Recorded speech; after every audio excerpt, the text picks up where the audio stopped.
become the dominant power Israel must become the dominant power in the Middle East, okay? Iran must be taken out of the equation. And what they can do is go around the world and create as much chaos as possible. And this will, of course, lead to the rise of the Antichrist. What you just heard is not from a movie, not from a random conspiracy page. This professor is connecting all global events into one single theory. The real question is he crazy or is he a genius? The first thing that doesn't make any sense is America's war on terror. Yes, I understand that America was attacked on 9/11. I understand that. But why did they have to go attack Libya and Iraq and all these other places that have nothing to do with Al-Qaeda? Okay? And the answer is they're trying to create something called the Greater Israel Project.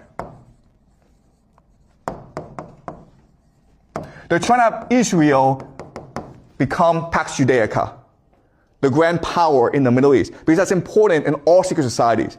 Israel must become the dominant power in the Middle East, okay? So this helps us understand why the war of terror happened the way it did. That's number one. Number two is, right now, America is threatening to attack Iran. Why would they do that?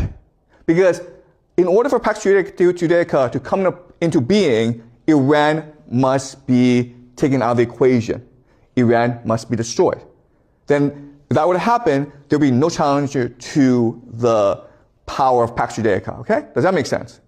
Iran isn't just a country. It's an independent power structure. It doesn't fully submit to the dollar system. It doesn't rely on Western security.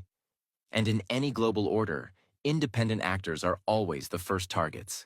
Right. The third thing is Silicon Valley and AI. So right now you have AI, ChatGPT, which doesn't really do anything, okay? It makes cool images on your computer and helps you cheat in school. Okay, that's about it.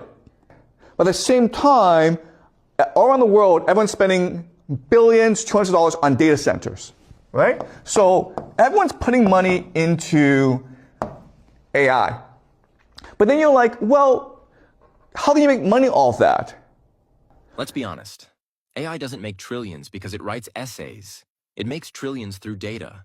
Behavioral data, psychological data. In China, social credit systems already decide who can travel, buy, or work. The West is moving toward the same system. But if the answer is to create an AI surveillance state, that makes a lot more sense, right? So what is a surveillance state? Very easy, guys. We have it in China, okay? It's digital ID and digital currency. And the idea is that everything you buy, everything you do will be tracked. And so they can create a profile on you. And this profile will tell the government who you are, how you behave, what you think. Not only that, the government can also manipulate how you think, how you behave. Okay? And this is, of course, called the mark of the beast. Right? And so that's what Pax Judaica is. Pax Judaica is a global AI surveillance system. Okay? It also helps us explain immigration in Europe. Okay? Because the war on terror, you've sent these millions of refugees from Libya, Syria, Afghanistan, Iraq into Europe, which is causing a lot of conflict in Europe. Why would that happen? Well, for Pax Judaica to come into being, you need to destroy the world. Okay? So, I'm not saying this is true, but I'm saying that if the goal is Pax Judaica, it does help us connect the dots. It helps us explain why things are happening the way they are. Okay? Also, the last thing is anti-Semitism, okay? So you may have noticed, if you're online, people don't like the Jews. And this is like out of nowhere. After October 7th, you have anti-Semitism all over the internet. Now, I have criticized Israel before. Okay? But anti-Semitism is not the same thing as anti-Zionism, right? Zionism is the belief that Israel is a chosen people and the promised land and all that, okay? But Judaism as a religion, it's perfectly fine. So why would people not care about the difference between anti-Zionism and anti-Semitism, okay? And you can argue it's all purposeful because remember, the part of the plan is to force the Jews to return to Israel. That's very important for this plan to work out. Okay?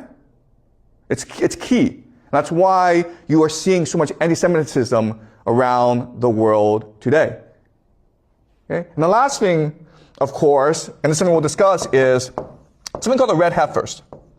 So red heifers are red cows that are perfectly genetically modified. And you need the red heifers in order to, you have to sacrifice the red heifers to purify the ground in order to reconstruct the. Israel must become the dominant power in the